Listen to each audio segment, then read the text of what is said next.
iyong kalusugan, kapaligiran at kinabukasan. Wala ka nang hahanapin pa, samahang todo at kay saya. Walang pagod na naglilingkod sa inyo. Sa unang hirit, unang-una ka. Sa unang hirit, servisyong totoo ang nasalang hirit. Ang saya-saya. Sa unang hirit, unang hirit, unang hirit, mangunguna ka.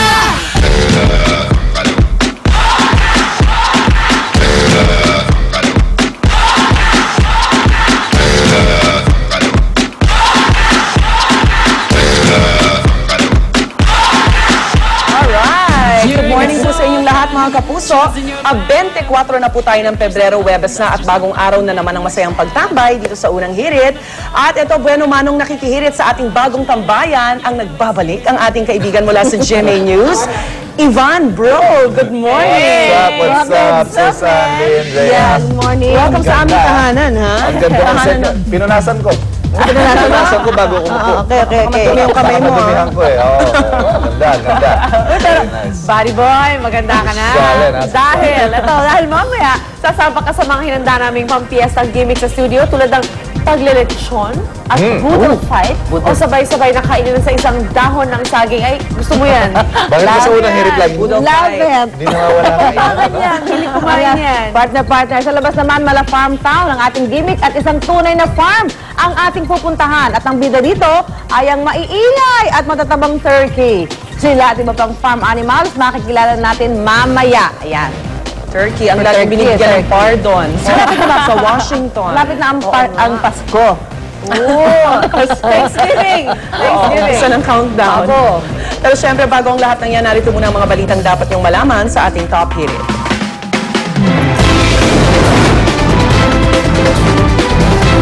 Sa Christchurch, New Zealand, 10 Pinoy kabilang sa mga natrap sa isang gumuhong gusali. Ang isa po sa kanila nakapag-text pa habang nasa guho. Samantala sa Libya naman, kung saan tuloy ang tensyong politikal, isang emergency team na ang ipinadala ng DFA. At dahil sa pag-aalala sa kanilang mga kaanak sa Libya, ilang misis umiiyak nang magsusugod sa DFA kahapon. At ito pa, natukoy na po kung bakit nagkasalpukan ang dalawang tren ng LRT Line 1 noong nakaraang linggo. Isa sa mga dahilan, paggamit ng cellphone. Nagka-text yung piloto. Eto nga po, himala nga maituturing ang ilang nailigtas na buhay sa mga gumuhong gusali sa Christchurch, New Zealand na tinamaan ng 6.3 magnitude na lindol noong Martes. Tulad na lamang ng isang lalaki at babae na mahigit 24 oras na pong na-trap sa isa sa mga gumuhong gusali doon. Pero kung may kwento ng pag-asa, tila lumiliit naman po ang tsansang may makukuha pang buhay sa gusali ng Canterbury Television o CTV. Matapos pansamantalang ipatigil ang rescue operations noon dahil sa pagiging delikado ng lugar. At kabilang po sa mga na-trap sa naturang building, mga Pinoy. Wala pa namang kumpirmadong bilang kung ilan, pero ayon kay Dr.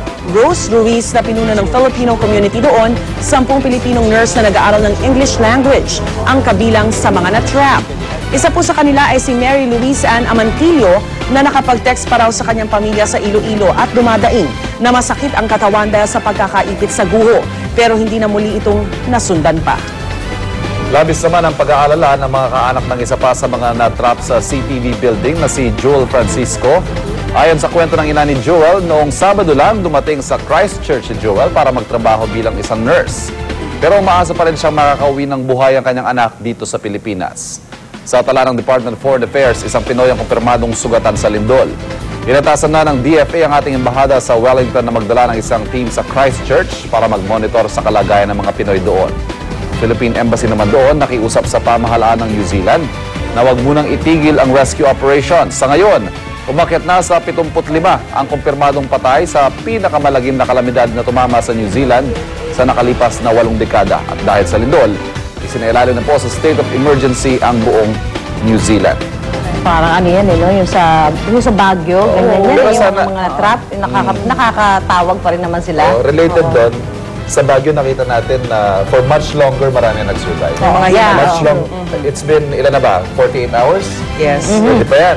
Hindi, may nakuha pa nga doon ng ilang araw eh. Parang, di ba sabi, ininom nga niya yung ihi niya. Ganon. Pero Desperate measures, di ba? lulutang dyan ang mga tales of survival na meron pa yan, meron pang buhay dyan. Oo, kailangan Kaya pagpupusin nila. yan, importante talaga magkaroon ng mga earthquake drill. Although sinasabi nga kahit magtago, pero importante pa rin yung may alam ka, kahit konti, yung mayroon kang presence of mind. Hirap lang kasi nga ito tinigil yung rescue operations dahil sa takot na baka gumuho pa lalo. Mga aftershocks, Yes, diba? dahil tinamaan nga sila ng sunod-sunod ng mga paglito. Tsaka yung aftershocks, hindi biro, malalakas din. Minsan mas malalakas pa nga yan eh.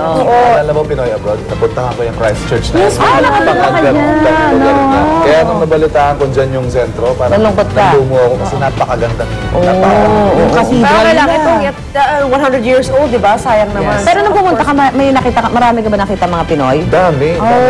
Mostly nurses. Actually, buong New Zealand nurses talaga yun. Bale, kaya natin, mahahanap natin sila. Samantala, tumulak na papuntang Libya ang 6-man emergency team na ipinadala ng DFA para tumutok sa kalagayan ng mga OFW doon. Kabilang sa pakay ng grupo ang paghahanap sa mga Pinoy na hindi na makontak ng kanilang mga kaanak dito sa Pilipinas, maging ang paglilika sa mga Pilipinong nais na bumalik sa Pilipinas mula sa Libya. Pero sa ngayon, wala pa namang ipinatutupad na mandatory evacuation. Ayon kay Foreign Affairs Executive Director Attorney Eric Endaya, patuloy ang paglala ng sitwasyon sa Libya. Kaya todo kahit sila para matulungan ang mga kababayan natin doon na humihingi ng tulong. Ang palasyo ng Malacanang naman, nagpaalala sa mga Pilipinong nasa Libya. Sumunod sa kanilang employer kung may inilatag na silang evacuation plan. Huwag ipagpilitang magbiyahe kung delikado. Kung ligtas pa rin bumiyahe, magtungo sa designated relocation site. Mula sa mga relocation site, ay dadalhin sila sa exit points. Maigi rin lagi makipag-ugnayan sa Philippine Embassy doon sa Libya. At mamaya abangan yung eksklusibong panayam ng unang balita via Skype sa mahigit 20 Pinoy na kasalukuyang nanunuluyan po sa isang Filipino school sa Tripoli.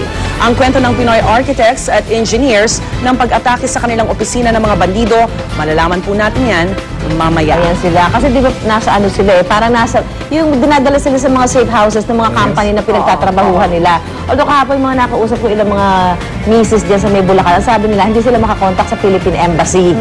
So yun ang medyo kailangan siguro ma-resolve ng ating government. At itong mga Pilipinong ito, I'm sure in touch na rin sila sa embahada. At sila na yung mga grupong ibabalik dito sa atin. yung mga unang batch na makakauwi. Ang hirap daw kasi minsan layo-layo yung pinagtatrabaho nila sa mga malalayo. desierto. Oo, So no way to contact them talaga. May iba nga, bibiyahe daw sila ng mga 1 or 2 hours para lang kumuha ng signal sa cellphone nila. Especially yung mga nasa disyerto nga, yung mga lakat na nag-bag down na yung mga communication lines. And especially now, since problemado nga ang Libya, baka naman may ginagawa ang gobyerno para patayin niya ang communication. Di ba, hindi natin alam eh. It can be para mag-blackout. Wala na nga diba? daw air travel sa Libya ngayon eh. Everything by land. Kasi sinasabi may nga pupunta sila parang Egypt iba, di ba? minsan, pag maglaland travel ka, mas delikado, so better stay doon sa mga safe houses. Oo. Pero iba kasi mga Pilipino gusto pumiyahe ngayon sa Egypt para bumalik na ng Pilipinas. Kasi yung mga Egypt, exit- how safe is it now? Sabi Di ng ba? DFA kahapon, nandun ako sa congressional inquiry, ang mga exit points nila from Tripoli, which is the capital, 800 to 1,200 kilometers. So mga ilang oras Either yun. way, Oo. Ang layo nun. 10 oras pinakamabilis. And Yun kung dire-diretso yun ka. nga,